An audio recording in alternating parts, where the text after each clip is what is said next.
tu ne pourras jamais sortir de ce cycle de prospection infinie et tous les jours, tu reviens à zéro. Tu connais euh, le film avec le gars où sa journée, elle revient à zéro tout le temps. Tu vois, il y a deux, trois films comme ça qui ressemblent. Edge of Tomorrow. Edge of Tomorrow. Ok, génial. Et, un jour sans fin. Ok, ces films-là, ils sont géniaux parce que pour moi, c'est ça l'immobilier quand il est mal fait. C'est-à-dire que passer tous les jours, travailler avec des particuliers, tous les jours des marchés, tous les jours prospecter des nouvelles personnes. Et à chaque fois, tu fais une annonce. Et à chaque fois, tu reçois des nouveaux acquéreurs. Et les acquéreurs, tu t'en fous. L'essentiel, c'est que tu vendes le mandat. Et après, tu recommences le lendemain à prospecter. Pour moi, ça, c'est presque l'enfer sur Terre. D'accord? C'est l'enfer sur Terre. C'est-à-dire que jamais tu sors de ce cycle. Tu dois prospecter pour chercher de la marchandise, pour aller vendre. Pour moi, c'est un enfer. De l'autre côté, d'abord, tu prospectes des gens qui veulent pas de toi déjà. Agence s'abstenir, etc., où tu dois devoir surmonter des options à don. Maintenant, regarde le monde, comment il peut se changer totalement, mais il peut être d'une facilité absolue et totalement déconcertante si tu suis mes conseils. Et mes conseils, ils sont simples, d'accord? Tu te focalises uniquement tout le restant de ta vie sur les acheteurs et les vendeurs, on s'en tape, d'accord? Je parle des vendeurs actuels, je ne te parle pas des vendeurs de manière générale. C'est-à-dire les vendeurs qui sont aujourd'hui sur le bon coin, il faut les faire. Pour un débutant, il faut qu'il commence avec ça, c'est normal parce que la source des biens et l'argent immédiat, il est là-bas. Donc, je ne te dis pas de ne pas prospecter sur le bon coin, ce serait une grosse connerie. Mais il faut en parallèle construire ton avenir. Quand tu travailles que sur la prospection de vendeurs qui sont sur le bon coin, tu es en train de rien construire. D'abord, tu construis que dalle. Tu es juste en train de faire de l'argent. D'accord? Donc, c'est bien. Tu peux me dire, c'est bien, je vais faire 100 000 euros comme ça. Top, c'est génial. Sauf l'année prochaine, tu vas devoir recommencer à zéro et rechercher à faire 100 000 encore une fois. D'accord? Et tu pourras jamais, quand tu travailles comme ça, me garantir que l'année prochaine, tu feras encore 100 000. Tu pourras jamais me garantir ça parce que chaque vendeur que tu vas avoir tout au long de l'année, c'est à chaque fois un vendeur que tu connaissais pas auparavant et qu'une fois que la vente est faite, il te ramènera juste nada. D'accord? Maintenant, c'est mon cas en plus. Je sais que c'est le cas de 100% des agents immobiliers qui existent sur le marché. On prospecte non-stop et la vie, c'est ça. C'est un éternel recommencement. Et donc, ce qui se passe, c'est qu'à la fin, les gens, ils zappent le métier. C'est fatigant, putain, de prospecter non-stop. Demande à des gens comme Kuchita qui passent leur vie dans les centres d'appel. C'est un enfer de faire ça non-stop. Tu vois, à la fin, tu t'en lasses. À la fin, tu te fatigues. Moi, ce que je te dis, c'est un truc simple. Si jamais tu les oublies, ces vendeurs, totalement, d'accord? Tu ne vas pas pouvoir le faire le premier jour, tu ne vas pas pouvoir le faire avant les 2 premières années, d'accord? Pendant 2 ans, tu vas prospecter comme un abruti et des marchés pour faire du chiffre, pour en parallèle construire ton avenir. Alors, qu'est-ce qui se passe après 2 ans? Il se passe que pendant ces 2 ans, chaque acheteur que tu as généré, tu lui consacres énormément d'attention. Énormément d'attention. Donc, déjà, c'est comment il t'appelle au téléphone. Donc déjà, quand il t'appelle au téléphone, il faut être super, super professionnel au téléphone. Donc, tu connais tes produits par cœur, tu es chaleureux, tu es accueillant, tu dis bonjour, merci de m'avoir appelé, comment je peux vous aider aujourd'hui? Et tu vas faire un truc vraiment génial parce que l'idée, c'est que la majorité des agences immobilières, quand les acheteurs l'appellent, ils les envoient chier presque. Hein. Si jamais l'acheteur, il appelle une agence immobilière, l'agence immobilière n'a pas le produit qui lui correspond, l'agence dit, regardez notre site, dès que vous voyez quelque chose, vous me rappelez, d'accord? C'est la majorité du temps la réponse des agents immobiliers parce qu'ils s'en foutent des acheteurs.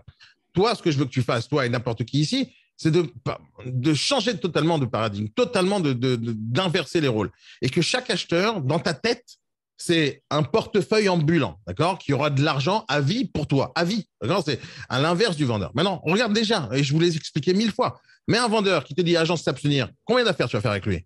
Une, seulement si tu as l'acheteur pour ce bien. Et encore s'il accepte de travailler avec toi, et encore s'il accepte de signer un mandat, et encore s'il accepte de venir à la signature. Donc, tu as une vente potentielle avec un vendeur, une vente. Et en plus, il ne t'aime pas dès le départ. Et si jamais tu prends trop de commissions, il va encore gueuler comme quoi les agences immobilières, elles ont pris trop d'argent. Maintenant, tu as de l'autre côté un autre acheteur qui t'appelle sur SurLoger. Et le gars sur SurLoger qui t'appelle, il a envie de payer une commission. Il voit une agence immobilière. Il n'a aucun problème avec toi. Ce même acheteur, lui, rappelez-vous ce que je vous dis quasiment tous les jours. Cet acheteur-là, il y a 40 à 50% de chances qu'il soit propriétaire du bien. Qu'il soit propriétaire du bien dans lequel il habite maintenant. Donc, si jamais tu as une bonne relation dès la première seconde avec l'acheteur que tu as au téléphone, la chance que la possibilité que tu as qui te confie le bien qu'il a en vente, elle est beaucoup plus puissante que si jamais tu vas devoir démarcher quelqu'un qui te dit agence s'abstenir. Un acheteur qui est en train de acheter un bien et en même temps il est propriétaire d'un bien, qu'est-ce qu'il va faire avec le bien une fois qu'il l'a acheté? Mais il va devoir le vendre. Si tu arrives à lui montrer dès la première seconde que tu vas bien t'occuper de lui, que tu vas lui donner des bons conseils, que tu vas l'aider, que tu vas l'accompagner et que tu vas t'occuper de sa recherche vraiment d'une manière sérieuse. Et en plus de ça, tu vas entretenir la relation avec lui sur les réseaux sociaux ou par mailing, toutes les newsletters avec du bon contenu que tu vas donner. Si jamais tu lui consacres énormément, énormément d'importance, qu'est-ce qu'il va faire le jour où il aura envie de vendre son bien. Et le jour, ce sera le jour où il aura acheté. Mais pour toi, il faudra que tu creuses ça pendant tout le temps dès le téléphone et la visite, etc. Et que tu lui poses cette putain de question la plus puissante qui existe dans ma vie. Dites-moi, monsieur, le bien dans lequel vous habitez, vous comptez le vendre ou pas? Et c'est la seule question qui te génère des mandats sans jamais prospecter quoi que ce soit. Donc, au lieu d'aller chercher à expliquer à des négociateurs débutants comment faire pour aller prospecter, surmonter toutes les objections, s'abstenir, aller vous faire foutre tous ces charlatans, c'est quand même un truc négatif, tu vois, et tous les matins, c'est difficile. Va apprendre aux négociateurs comment on qualifie bien les acquéreurs, comment on entretient une bonne relation de confiance, comment on fait pour qu'ils nous adorent, comment on fait pour qu'ils continuent à m'appeler, comment on fait pour qu'ils me demandent des conseils, comment on fait pour que je l'accompagne en visite, comment on fait pour l'inciter à faire des offres. C'est ça la concentration que tu devrais avoir. Si jamais il arrive à transformer chaque acheteur potentiel en mandat de recherche ou chaque acheteur potentiel en quelqu'un qui vient visiter ou chaque acheteur potentiel avec un abonné Instagram ou TikTok, tu es en train de gagner la course. Ça va te prendre à peu près 2 ans pour avoir une base de données sérieuse et que les gens t'aiment. C'est à peu près le temps que ça va prendre, tu vois, pour que les gens commencent à s'habituer à ton visage, à ta voix, à tes conseils. Ça va prendre un peu de temps. Mais pendant ce temps-là, qu'est-ce que tu fais? Tu prospectes sur le bon coin, tu démarches, tu prends des mandats de vente, etc. Mais pendant tout ce temps-là, tu es en train de construire en même temps ton avenir. Et l'avenir, c'est quoi? C'est-à-dire que tous les acheteurs que tu as rencontrés, à qui tu as proposé de prendre leur bien à la vente et à qui tu as bien servi, donc tu l'as bien répondu au téléphone, tu as fait des belles visites, tu as donné les bonnes réponses, etc. Totalement à l'inverse de tout ce que je vous ai montré en vidéo YouTube avec ces 3 connards qui vannaient les agents immobiliers. Regardez ces 4 vidéos, putain, j'ai travaillé plus de 10 heures pour enregistrer des trucs. Et je vous ai montré tout ce qu'il ne faut pas faire dans l'immobilier parce qu'eux, ils ont eu affaire à des agents immobiliers débiles, tu comprends? Et en fait, il n'est pas débile, l'agent, il est juste nul. Et tout ce qu'il fait incite les gens à nous insulter. Et donc, moi, ce que je te dis, c'est commence à te concentrer sur les vrais vendeurs du futur, c'est-à-dire les acheteurs aujourd'hui. En travaillant sur les vendeurs du futur, tu as beaucoup plus de chances de ne plus jamais prospecter. Comme moi, Fred, je ne prospecte jamais de vendeurs. Tu piges ça? Je ne prospecte pas. Je l'ai fait pendant des années, 10, 15 ans, je l'ai fait. Mais je ne le fais plus. Je ne le fais plus. Pourquoi je ne le fais plus? Parce que les gens avec qui je travaille au quotidien sont des gens qui m'aiment déjà. Parce que je les ai déjà servis, parce qu'au départ, ils étaient acheteurs, ils sont devenus investisseurs, etc., etc. Et donc, ils écoutent que moi. Ou presque que moi. Je ne dis pas qu'ils écoutent que moi, mais disons que quand je leur envoie un mail, ils savent de quoi on parle, tu comprends? Et donc, quand tu travailles avec les acheteurs, en fait, tu es en train de faire 2 choses. 1, tu es en train de vendre, gagner une commission. 2, tu es en train de préparer ta deuxième commission qui va arriver derrière. 3, tu es en train de potentiellement prendre de l'argent avec le courtage en crédit. 4, potentiellement, tu pourras lui proposer la défise parce qu'il a quand même acheteur, il a quand même de l'argent. Donc, il y a tellement de choses que tu peux faire avec un acheteur qui, à la base, t'aime. Il t'aime à la base. Je comprends, l'amour, elle est déjà là. L'amour, il est déjà là. Quand il t'appelle sur ce loger, il t'aime déjà. Il aime les agents immobiliers. Sinon, il ne t'appellerait pas, tu comprends? Il ne t'appellerait pas. Alors que le particulier qui vend son bien à agence s'abstenir, il ne t'appellera jamais. Et il te rappellera jamais quand tu lui as laissé un message. Oui. Tu comprends? Donc, il faut juste, dans ma tête à moi, c'est de faire un choix. Quelle est ma clientèle potentielle? Qui sont les personnes que j'ai envie de servir? Qui sont les personnes avec qui j'ai envie d'entretenir une relation? Avec qui ça sera plus facile? Encore une fois, je vais faire le rapprochement entre les hommes et les femmes.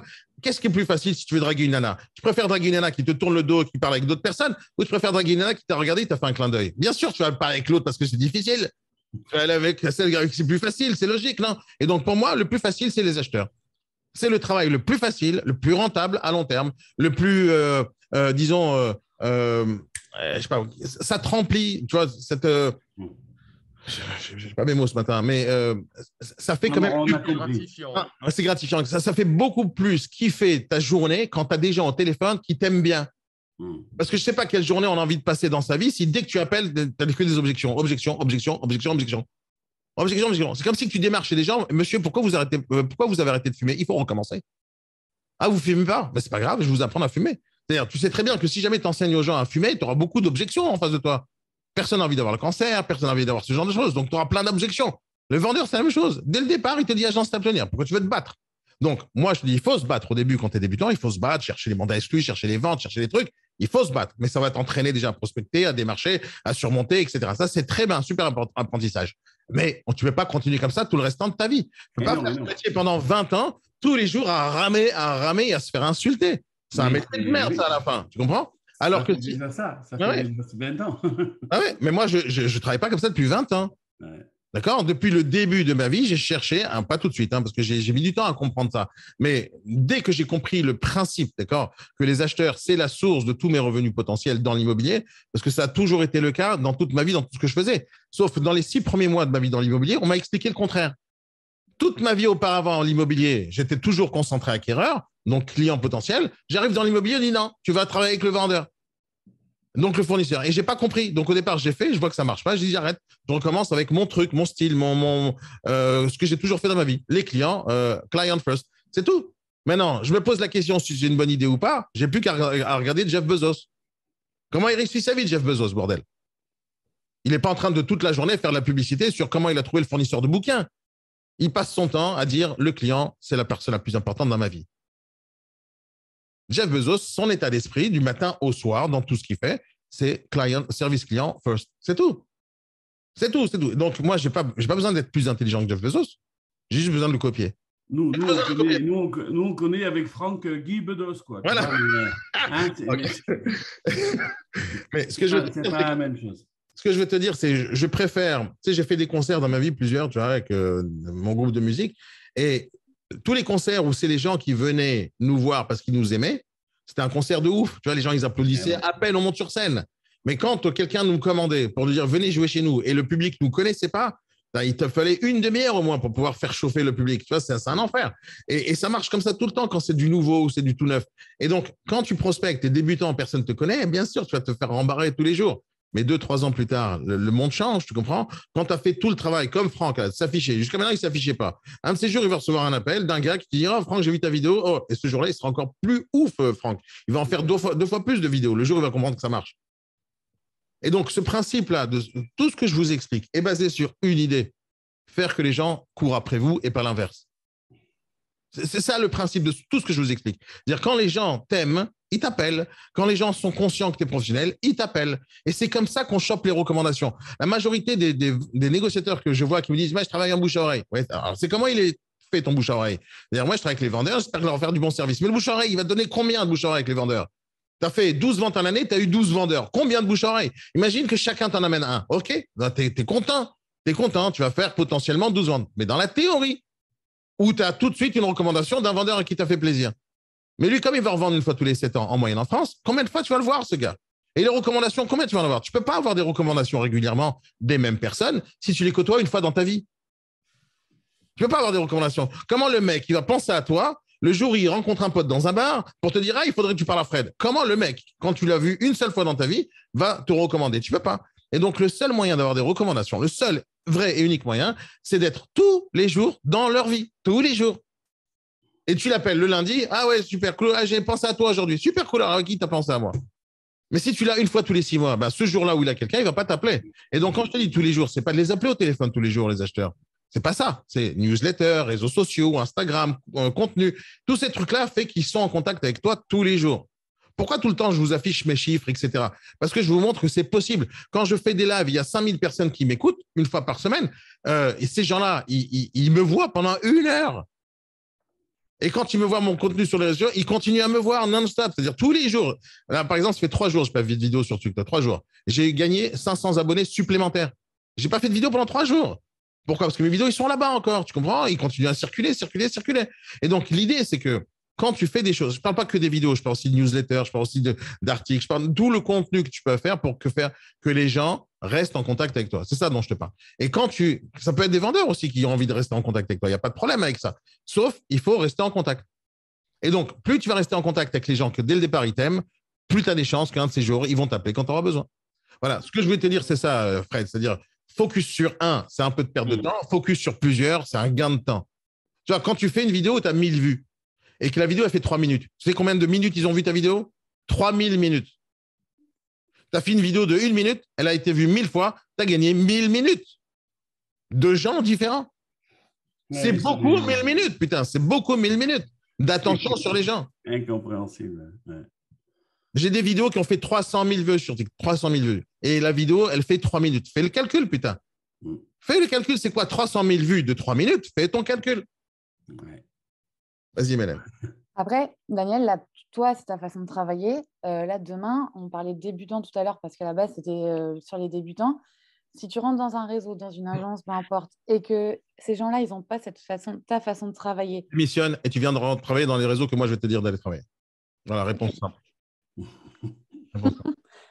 Bon. Vas-y, fini, Mélène, fini. Non, tu n'as pas à subir les méthodes marketing de merde que quelqu'un voudrait te donner et t'imposer.